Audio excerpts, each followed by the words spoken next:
Jesucristo nos mostró cuando su preciosa sangre por nosotros derramó. De su amor, ¿quién no recuerda? ¿Quién no le adorará? Exaltado sea por siempre nuestro príncipe de paz. En el monte del Calvario, fuentes de infinito amor, aquel día se abrieron, oh qué inmerecido dolor. Cuál gran río de lo alto, sin cesar su amor fluyó sobre el mundo, derramando paz, justicia y compasión. Cuán ancho, cuán largo es tu amor, es tu amor. Hola, ¿cómo estás? Te damos la bienvenida. Hoy nos encontramos nuevamente en nuestras reuniones online. Prepara tu corazón. Hoy tenemos un programa especial. Vamos a hablar sobre misiones. Nos visitará nuestro hermano misionero Maximiliano Gómez, quien va a compartir la palabra de Dios. Pero antes quiero compartir con vos el Salmo 42:11, que dice así: ¿por qué voy a inquietarme? ¿Por qué me voy a angustiar? En Dios pondré mi esperanza y todavía lo alabaré. Él es mi Salvador y mi Dios. ¿Por qué voy a inquietarme?, dice el salmista. Dios siempre actúa a nuestro favor, a favor de sus hijos. Puedes estar tranquilo porque Él va a pelear tus batallas. Es tiempo de levantarnos, es tiempo de seguir confiando en aquel que tiene el poder de hacer todas las cosas posibles. Aunque no lo veamos, Dios siempre está obrando. Te invito en esta hora a que juntos podamos cantar a Jesús, quien es el merecedor de toda adoración. Una vez más, bienvenidos.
a mi corazón.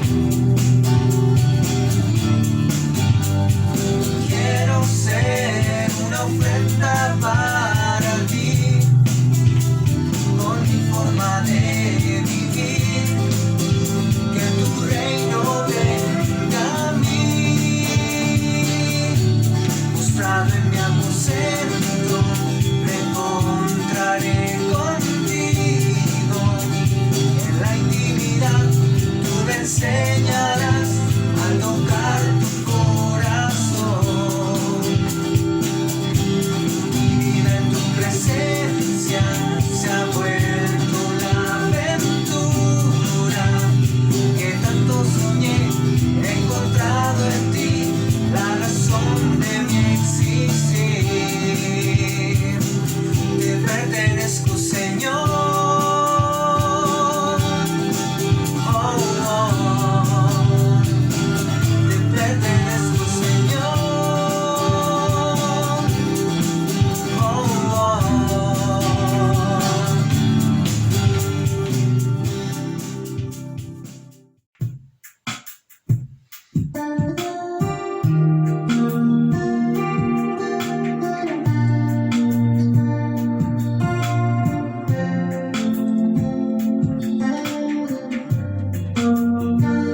Aquí estás, debemos mover, te adoraré,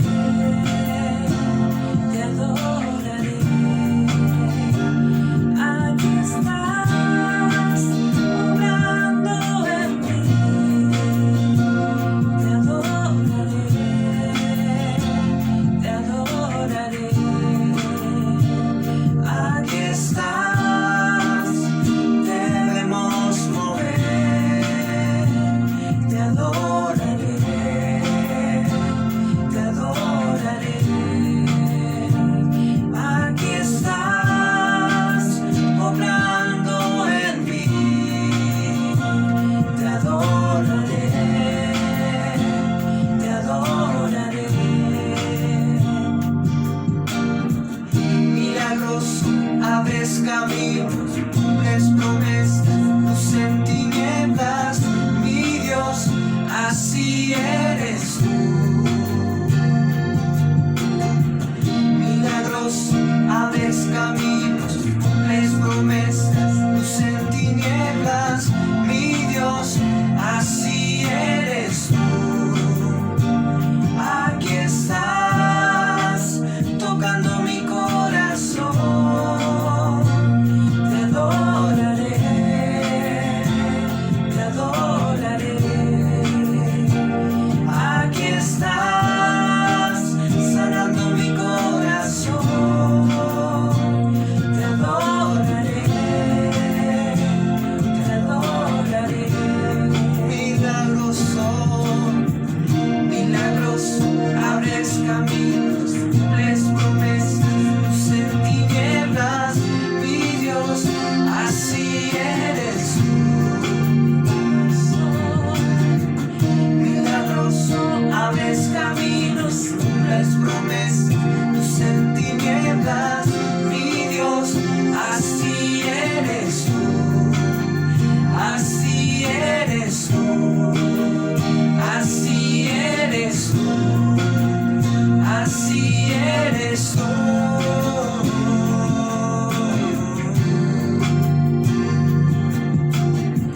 Aunque no pueda ver, estás obrando.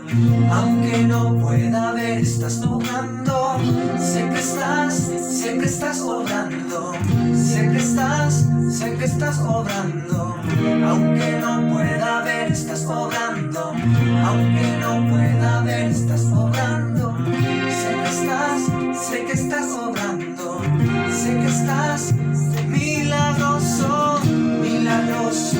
Abres caminos, cumples promesas, luz en tinieblas, mi Dios, así eres tú. Milagroso, abres caminos, cumples promesas, luz en tinieblas, mi Dios,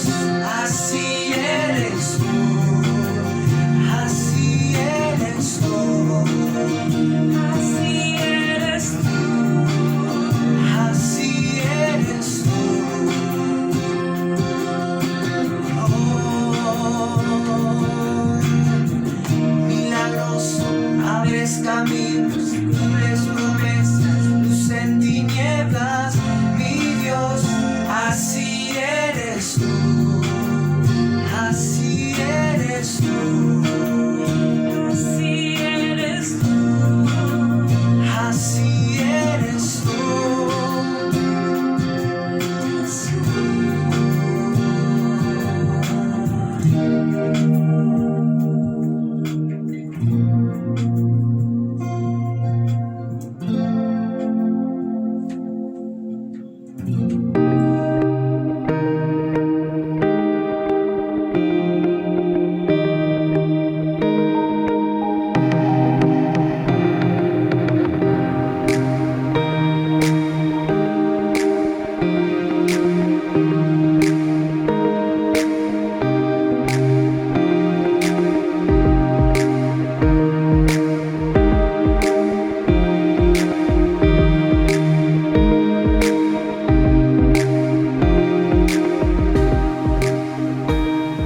Iglesia, ¿cómo están? Bueno, es un gusto poder saludarlos desde aquí, desde la Amazonía boliviana. Bueno, me siento honrado de que me permitan compartir con ustedes este tiempo. Bueno, antes quiero aclararles que si escuchan algunos sonidos extraños de fondo, es parte del ambiente natural. Es muy probable que escuchen algunos gallos cantando, que escuchen pajaritos. No, bueno, es el medio que tenemos para poder compartir y no lo podemos callar a los animalitos, así que bueno, es parte de la decoración de la predicación. Como les decía, gracias por permitirme compartir este tiempo con ustedes, este tiempo de conferencia misionera, de esta tercera conferencia misionera, la cual los felicito, iglesia, los felicito por su perseverancia, los felicito por tener este tipo de eventos que yo estoy convencido que el Señor utiliza para ayudarnos a refrescar nuestra memoria, nos ayuda a fortalecernos, nos ayuda a retomar compromisos que tal vez hicimos, pero con el tiempo fueron quedando ahí en el camino. Pero bueno, creo que si hay algo que siempre motiva a la iglesia son las misiones. Son las misiones. Ahora, ¿por qué? Ustedes, como nosotros aquí en la Amazonía boliviana, estamos atravesando prácticamente las mismas circunstancias que tienen que ver con esta pandemia.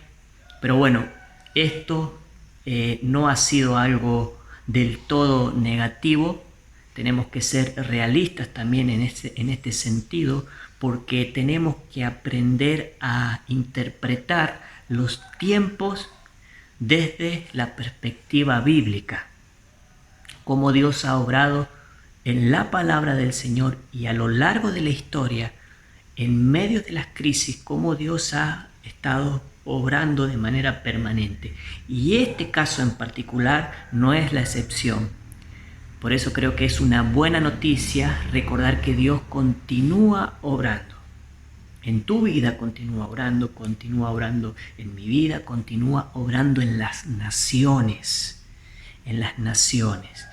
Por eso que a pesar de que estos tiempos son un poco inusuales, que traen un poco de incertidumbre, lo bueno para nosotros es que el Señor continúa siendo el mismo, continúa obrando y continúa llevando la historia de la humanidad a la realización que Él quiere. Esto para nosotros es esperanzador, querida iglesia. Por eso creo que es muy relevante hablar de misiones en este tiempo. Algunos tal vez podrían pensar, pero ¿por qué no hablamos acerca de otro tipo de cosas, de la esperanza, del ánimo? Claro, muchas cosas que la gente está experimentando en este tiempo, personas que son parte de la iglesia, pero creo que las misiones siguen siendo el tema que debe ocupar nuestro tiempo de reflexión. Si decimos que el Señor continúa obrando, no solamente en mi vida, sino a nivel global, debemos considerar por qué. ¿Por qué? ¿Por qué hablar de misiones? Miren, cuando hablamos de misiones hay una pequeña confusión a veces de prioridades. En muchas ocasiones hablar de misiones, o lo que la gente o algunas personas entienden acerca de las misiones, es personas que están apasionadas por ganar almas, personas que le ponen todo el énfasis en la evangelización, en alcanzar a los perdidos, en ir a esos lugares remotos donde nadie llega y compartir el evangelio. No es la pasión por los perdidos. Esa no es la misión. Eso no son las misiones. Eso es parte de las misiones, o tiene que ver con los medios que usamos dentro de las misiones, pero no es la misión en sí. Por eso es que creo que hablar de misiones es tan importante y tan relevante en este tiempo como lo fue en los siglos pasados. La razón es porque las misiones ocupan un lugar prioritario en el corazón y en la mente del Señor, en la mente de Dios. Dios tiene por misión, Dios tiene por fin mostrar su gloria, ser glorificado. Ese es el fin principal por el cual todas las cosas existen, por Él, por medio de Él y para Él. Entonces, hablar de misiones tiene que ver con hablar acerca de Dios y de quién es Él. Eso es las misiones. Hablar acerca de la gloria de Dios. Por eso, querida iglesia, hablar de las misiones es el tema que debería ocupar nuestra mayor atención. Bueno, tenemos que hablar de las misiones. Tenemos que hablar de esto que estamos escuchando ahora, ¿no? Que, bueno, si no es la pasión por las almas de los perdidos, es la pasión por la gloria de Dios. ¿De qué se trata eso? Y creo que esto tiene implicaciones profundas para nuestra vida, no solo para nuestra vida personal, para la manera en que entendemos la vida cristiana, sino también para la forma en que hacemos iglesia, que somos iglesia. Por eso quiero animarlos a que podamos poner mucha atención a esta palabra de parte de Dios, que es un texto muy conocido que tiene que ver con la vida de uno de los personajes después de Jesús. Considero que es uno de los personajes más influyentes del Nuevo Testamento. Tiene que ver con la vida del apóstol Pablo, que en su comienzo se llamaba Saulo. Bueno, en el Nuevo Testamento vemos el grado de valor que tuvo su vida a lo largo de las cartas que él enviaba a las iglesias, que enviaba a sus discípulos, y en cada una de las cartas que él escribió nos deja un precioso legado. Pero es muy significativo que nosotros en este momento, y lo que vamos a tratar de hacer por medio de esta palabra, es ver su comienzo. Su comienzo, el comienzo de la vida de Pablo fue significativo y podríamos decir determinante para lo que fue el desarrollo de su ministerio. Yo creo que todos estamos familiarizados con su ejemplo, con sus cartas, con su testimonio, pero me gustaría que podamos verlo desde otra perspectiva, teniendo presente lo que hemos dicho al principio. Por eso les animo a que podamos poner atención, ¿sí? Que podamos desconectarnos de cualquier otro tipo de cosa que tengamos alrededor. Yo sé que uno de los peligros de este medio es que a veces nos podemos distraer con facilidad, pausar el video. Tiene sus beneficios, pero también tiene sus desventajas. Pero quiero animarlos a que ustedes pongan atención, porque yo sé que esta palabra va a ser de gran beneficio para tu vida. Seguramente va a responder preguntas que te has hecho, preguntas que han quedado sin responder, confusiones van a ser aclaradas. Entonces te animo a que puedas poner atención. Mira, quiero que me acompañes al libro de los Hechos, a los Hechos de los Apóstoles. Vamos a buscar en el capítulo 9, donde nos empieza a hablar de la conversión de Pablo, el apóstol Pablo. Claro, antes no era el apóstol Pablo, pero él ya había presenciado los primeros discípulos y el testimonio, especialmente el testimonio de Esteban, el cual fue martirizado, y justamente Pablo estaba allí cuando estaban ejecutando a Esteban. Interesante que parece que esto fue una motivación más para lo que él haría luego, no antes de su conversión. Vamos a leer el pasaje, Hechos capítulo 9. Vamos a comenzar a leer del versículo 1 para poder tener un poquito de contexto. Dice: mientras tanto, Saulo, respirando aún amenazas de muerte contra los discípulos del Señor, se presentó al sumo sacerdote y le pidió cartas de extradición para las sinagogas de Damasco. Tenía la intención de encontrar y llevarse presos a Jerusalén a todos los que pertenecieran al camino, fueran hombres o mujeres. En el viaje sucedió que al acercarse a Damasco, una luz del cielo relampagueó de repente a su alrededor. Él cayó al suelo y oyó una voz que le decía: Saulo, Saulo, ¿por qué me persigues? ¿Quién eres, Señor?, preguntó. Yo soy Jesús, a quien tú persigues, le contestó la voz. Levántate y entra en la ciudad, que allí se te dirá lo que tienes que hacer.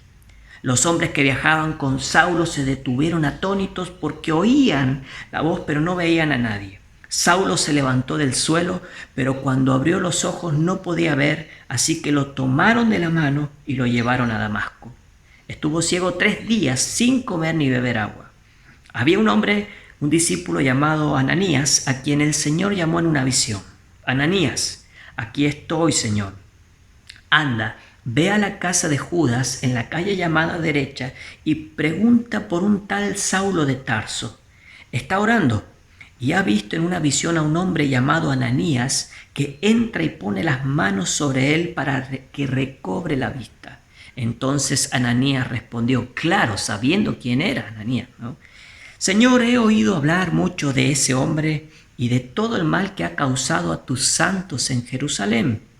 Y ahora lo tenemos aquí autorizado por los jefes de los sacerdotes para llevarse presos a los que invocan tu nombre. O sea, prácticamente, Señor, me estás pidiendo una misión suicida. Ve, insistió el Señor, ve. Porque ese hombre, presten atención a este versículo que es donde vamos a poner énfasis. Ve, insistió el Señor, porque ese hombre es mi instrumento escogido para dar a conocer mi nombre tanto a las naciones y a sus reyes como al pueblo de Israel. Yo le mostraré cuánto tendrá que padecer por mi nombre. Entonces este es el versículo clave que nosotros tenemos. Hechos 9:15. Vemos otra vez. Ve, insistió el Señor, porque ese hombre es mi instrumento escogido para dar a conocer mi nombre tanto a las naciones y a sus reyes como al pueblo de Israel. Hay una palabra que dice, ese hombre es mi instrumento escogido. Por un momento vamos a detenernos ahí. Un instrumento. ¿Qué es un instrumento? Si nosotros buscamos un diccionario común y buscamos su significado, vamos a encontrar que un instrumento es un elemento que combinado con otras piezas nos sirve para poder ejercer un oficio. Un instrumento puede ser también un objeto que nos ayuda a poder llegar a un fin. Seguramente ustedes en sus oficios se tienen que valer de diferentes tipos de instrumentos para poder llegar al fin para el que realizan su trabajo. Ya sea que te encuentres en una oficina, ya sea que te encuentres en tu casa, ya sea que te encuentres en un aula, en un taller, en fin, donde sea que desarrolles tu oficio, hay siempre instrumentos de por medio y que justamente sirven para que podamos desarrollarlos. Ahora, es interesante que esta palabra aparezca justo aquí, como un hombre, un instrumento. Este hombre es un instrumento escogido, Dios le está diciendo a Ananías. Ahora, cuando nosotros escogemos un instrumento, lo escogemos de manera intencional. Lo escogemos para poder llevar a cabo determinado fin. De hecho, cada instrumento está diseñado para llevarlo a cabo para poder satisfacer cierta área o tiene cierta funcionalidad. Ahora, yo no creo que nosotros escojamos, si estamos haciendo una sopa, escojamos una llave francesa para revolver la sopa, ¿verdad? Escogeríamos el instrumento adecuado, que sería una cuchara, ¿no? Porque si no, quedaría un poco extraña esa sopa y mucho más extraño sería ver esa llave dentro de la sopa. En fin, la pregunta es, ¿por qué el Señor le dijo a Ananías, ese hombre es mi instrumento escogido? ¿Y por qué no le dijo, es mi predilecto escogido? ¿Por qué no es mi amado hijo escogido? Nosotros ya encontramos que el Señor se refiere a Jesús como mi hijo amado en quien tengo complacencia.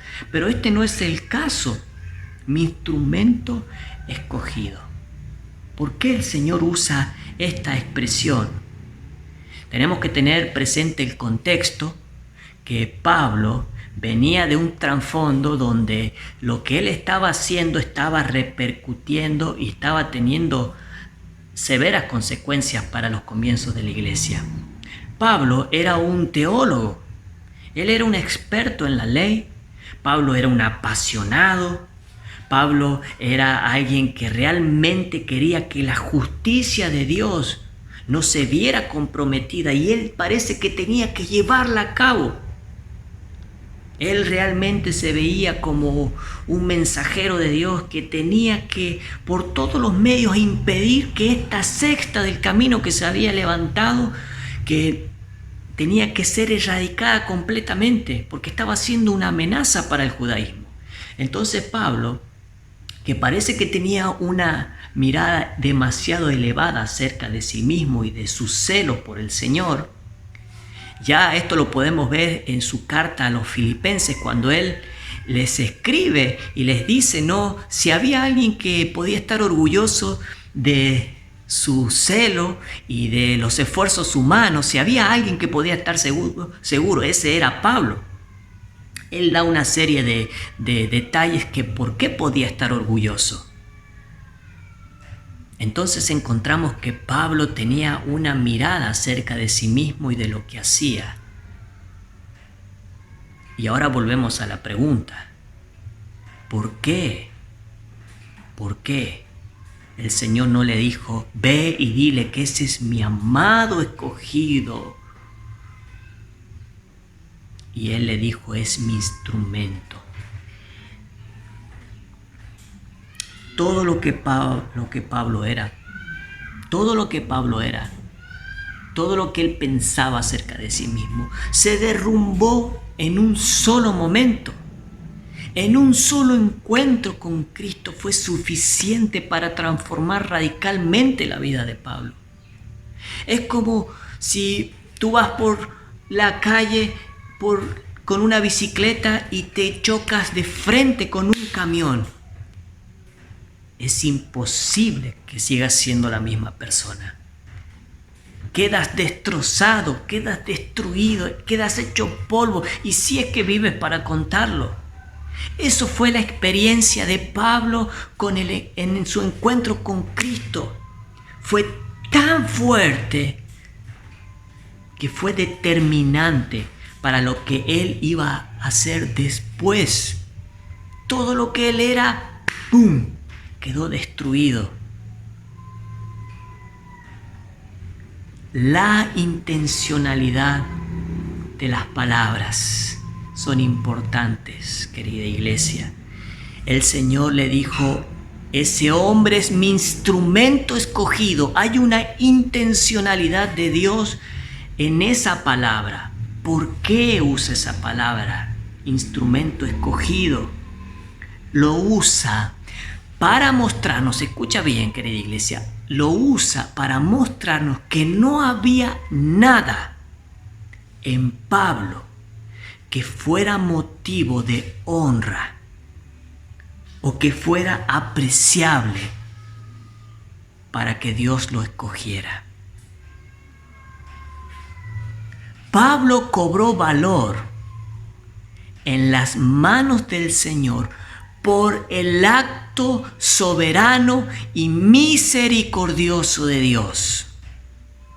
No hay otra razón, no había nada en Pablo que pudiera atraer a Dios de tal manera que Dios pudiera decir: hay esto de especial en Pablo, por esa razón lo voy a escoger. Dios lo escogió en su soberana voluntad, pero no porque hubiera algo especial en Pablo.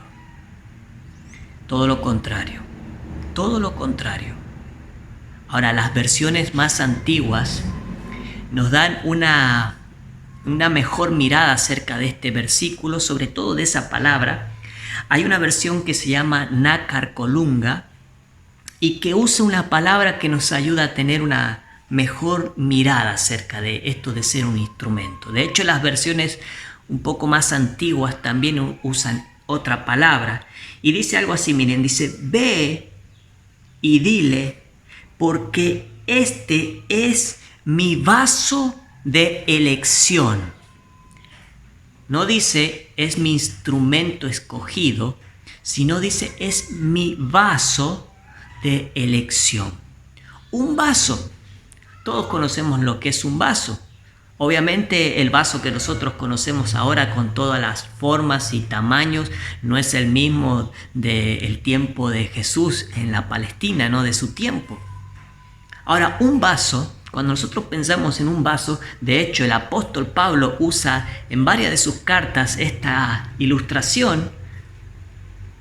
Un vaso se puede entender de diferentes formas, por su constitución, o sea, por qué está creado, de qué está hecho. Se puede pensar en un vaso desde su capacidad. Hay vasos que son pequeños, depende de su tamaño, depende de la capacidad que tiene para ser llenado y también su función, su uso. Pablo habla a veces vasos de honra, vasos que tienen como otra utilidad más prestigiosa. Ahora, entonces entendemos que para el Señor, Pablo era un vaso, era algo frágil, algo manipulable y que servía para ser llenado de algo que no era en sí algo que tenía que ver con él mismo. Tenía que ver con ser un recipiente para ser llenado, para luego ser derramado. Entonces Pablo es un vaso escogido. Un vaso escogido, algo frágil, algo que se rompe, algo que sirve como un instrumento para poder llegar a un fin. Como luego nosotros podemos apreciar en sus cartas, Pablo llegó a entender muy bien esto de ser un vaso, de ser algo frágil. Recordarán tal vez en su carta a los Corintios cuando les dice algo similar como un vaso, una vasija, que tenemos este tesoro, o sea, el Evangelio en vasijas de barro, en algo tan frágil. Pablo llegó a comprender muy bien su valor delante del Señor.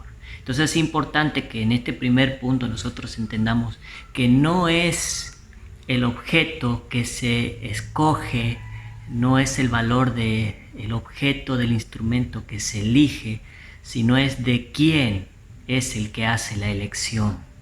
Eso es lo determinante, quién hace la elección, y en este caso es Dios. Ahora, somos un instrumento escogido. Podemos tener en claro eso, pero si no sabemos para qué, estamos en problema, estamos entendiendo las cosas a media. Pero lo bueno es que la palabra nos responde por qué Dios hizo de Pablo un instrumento escogido o un vaso escogido. Y la palabra misma nos dice, en el mismo versículo 15, dice, porque ese hombre es mi instrumento escogido para dar a conocer mi nombre. Para dar a conocer mi nombre. Mira, yo he hecho una recolección de algunas otras versiones y dice, para dar a conocer mi nombre, eso es la NBI. Dice, para darme a conocer, para llevar mi nombre, para llevar mi mensaje, para llevar mi nombre en presencia, para ser portador de mi nombre. Entonces, ¿para qué Dios hace de Pablo un instrumento? Para dar a conocer su nombre. En otras palabras, es para darse, Dios mismo, para darse a conocer. Eso lo entendemos según este versículo. Entonces, podemos ver claramente que aquí hay un propósito global, como un propósito particular, si queremos llamarle, ¿no? Vemos que Dios dice para dar a conocer mi nombre tanto a las naciones y a sus reyes como al pueblo de Israel. Miren, no hay otro llamado, querida iglesia, no hay otro llamado para la iglesia que sea motivo de conflicto.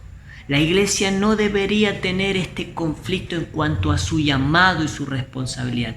Nuestro llamado sigue siendo el mismo: dar a conocer su nombre, dar a conocer quién es Dios. Esto fue el llamado para Pablo,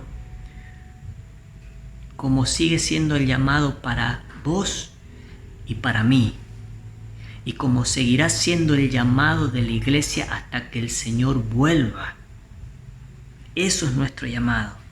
Ahora, la palabra de Dios, pensando en que somos un instrumento para dar a conocer su nombre, en muchas partes de la Biblia, desde el Antiguo Testamento, Dios se encarga de enseñarnos por qué razón hace las cosas, por qué razón hace lo que hace, por qué razón decide crearnos, por qué razón decide perdonarnos, por qué razón decide guardarnos, por qué razón decide cumplir su propósito en nosotros. Hay una sola razón que vamos a encontrar de manera permanente en la palabra de Dios.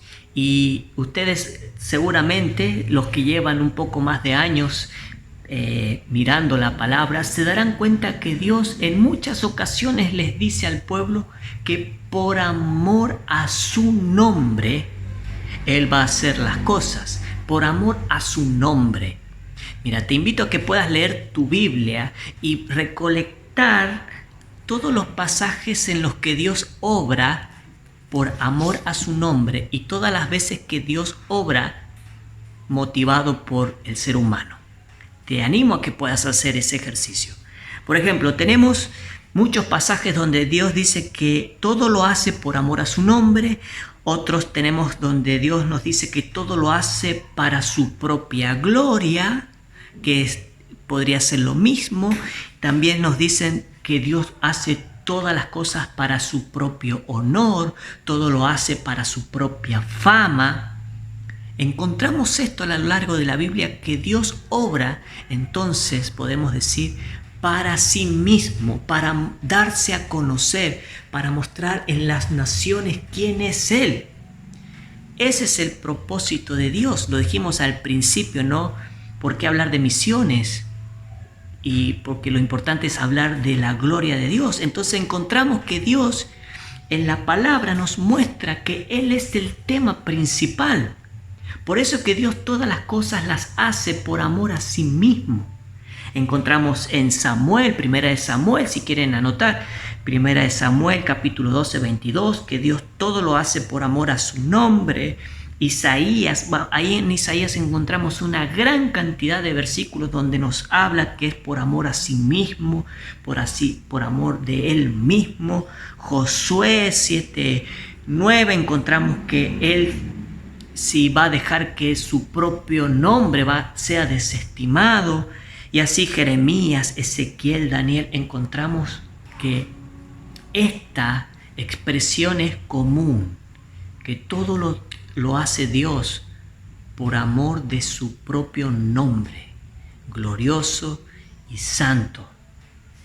Entonces hay suficiente evidencia bíblica, queridos hermanos, para que nosotros hablemos acerca de la doctrina de la gloria de Dios, acerca de la gloria de Dios, que es lo más supremo y la razón por la que Dios obra y la razón por la que hablamos de las misiones y la razón por la que Pablo fue escogido como un vaso para ser llenado de la imagen preciosa de Jesucristo al recibir el Evangelio, para poder derramar y dar a conocer su nombre entre las naciones, los reyes e Israel. Dar a conocer su nombre. Miren, Jesús, cuando Jesús vino, no vino por otra razón. Principalmente vino a salvar pecadores, pero la razón principal es para glorificar al Padre. Jesús vino para dar a conocer al Padre. Jesús vino para mostrarnos al Padre, para glorificar al Padre. Dios da a conocer su nombre, lo que Él quiere decir es que cuando nosotros hablamos de la gloria de Dios, porque a veces usamos esta expresión, pero a veces cantamos acerca de la gloria de Dios, pero no todos conocen a qué se está refiriendo específicamente. Decir la gloria de Dios o que Dios muestra su gloria, es decir, de alguna manera sencilla, es que Dios muestra quién es. Dios nos muestra su carácter, nos muestra su persona, nos muestra su naturaleza, y todo esto nos los muestra en la vida, en la persona de Jesucristo, su Hijo. Entonces, cuando decimos que Dios quiere mostrar su gloria, que Dios trabaja para darse a conocer, para mostrar su gloria, estamos hablando de darse a conocer tal cual como Él es. Y Él lo ha hecho en la imagen, en la vida de Jesucristo.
Soul.